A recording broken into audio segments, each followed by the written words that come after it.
How many DSPT graduates does it take to change a light bulb?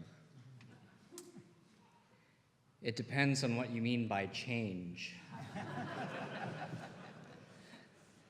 When we arrive at the DSPT, we enter into a world of making distinctions: form from matter, substance from accident, truth from error. We hone our ability with hours of labor to think critically, to think logically, and to think faithfully.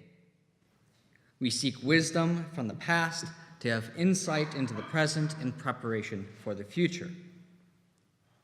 We, as students of philosophy and theology at a Catholic Dominican institution of higher learning, thereby enter into a noble and vital vocation, which is both for our own transformation and sanctity and for the service and benefit of our brothers and sisters in the world: the vocation of proclaiming the truth.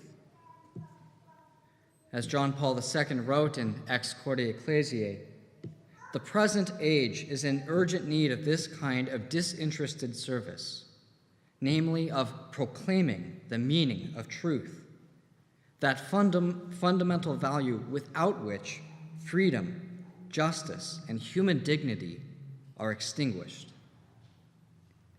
The gift to the world that we students of philosophy and theology are challenged to impart is the gift of freedom, justice, and dignity, grounded not in passing whims or ideological fads, but grounded in the one truth.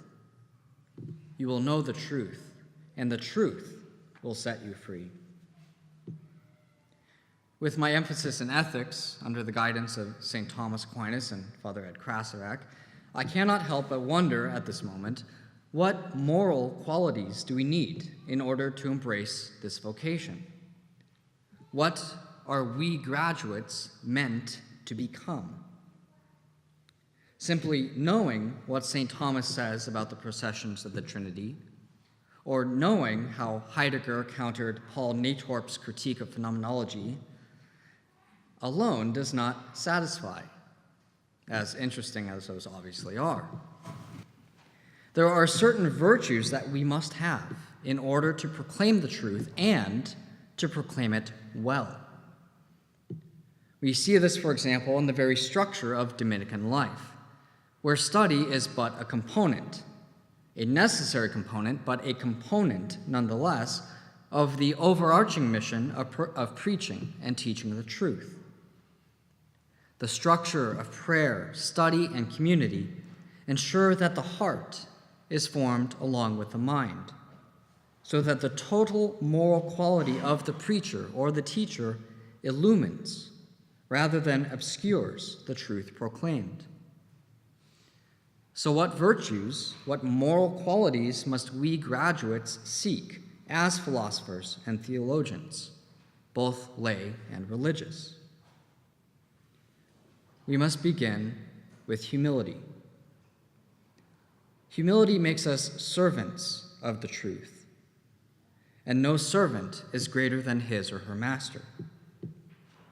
We have to admit to ourselves that in purely human terms, by achieving our degrees, we are among the educated elite of society.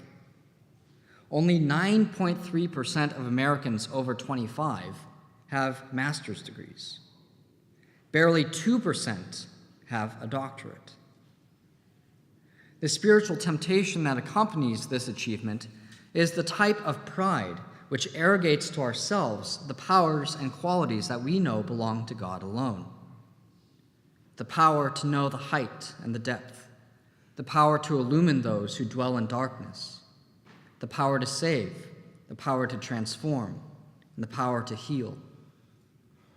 This is the purview of God alone, but we are the instruments. If we need help growing in humility, then we can recall with St. Thomas just how little we educated elite know in the grand scheme of things.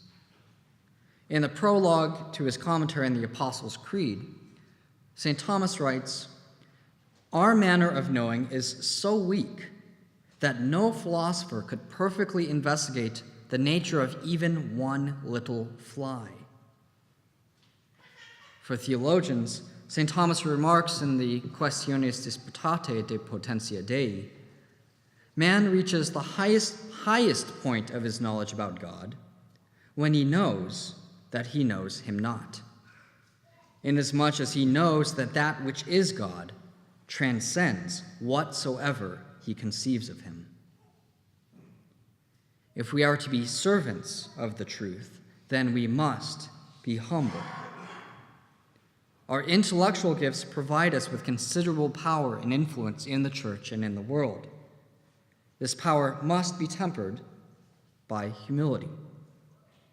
As Pope Francis said in his recent TED Talk, the more powerful you are, the more your actions will have an impact on people, the more responsible you are to act humbly. If you don't, your power will ruin you, and you will ruin others. He then went on to say in a very Pope Francis way, power is like drinking gin on an empty stomach. You feel dizzy, you get drunk, you lose your balance, and you will end up hurting yourself and those around you, if you don't connect your power with humility. But this humility should not cause us to be immobilized with timidity or cowardice. Rather, it should lead us to the second virtue, magnanimity. Magnanimity is the virtue of having a large soul or a large heart, a great heart. It makes us eager champions and heroes of the truth, seeking to do great things that correspond to the great gifts that we have received. It is true that no servant is greater than his master, as we hear in the gospel today at Mass, but it is also true that the greater the master is, the greater it is to be his servant. St. Simeon, the new theologian, writes in his discourses, "Do you not see how those who attend on an earthly king regard it as a great glory, that they are proud of it and are considered objects of envy by those in the world?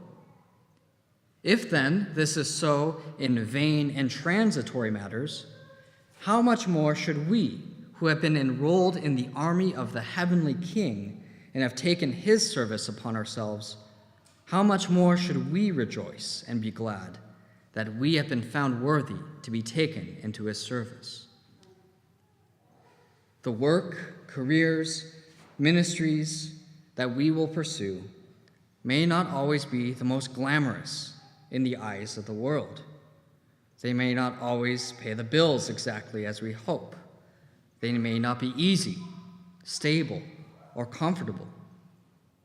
But we know that our vocation is great, and that we must boldly undertake it because the one who calls us is great. As Pope Benedict said, "The ways of the Lord are not easy, but we were not created for an easy life, but for greatness."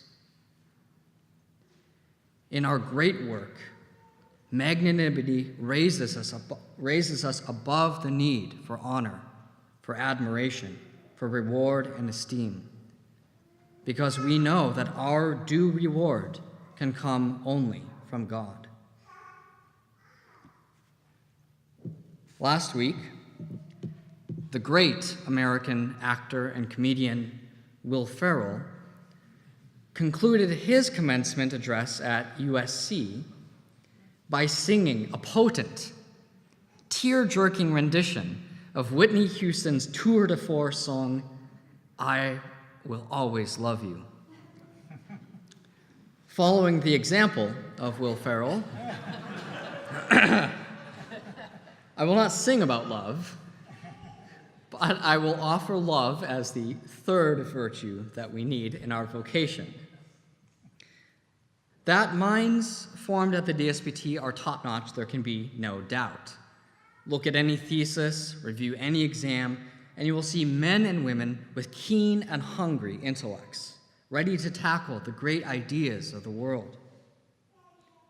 And if our vocation of proclaiming the truth is that by which we will become saints, then we should recall what St. Thomas says in the Tertia Pars, question 2, article 10.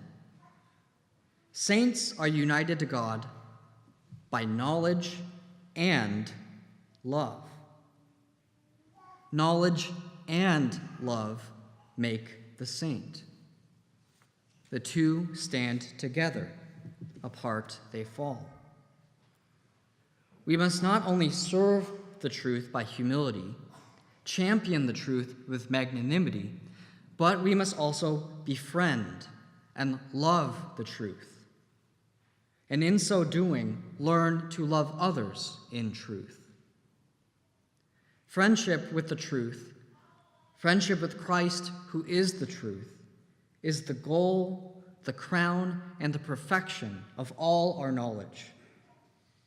The only thing that will satisfy our minds and our hearts.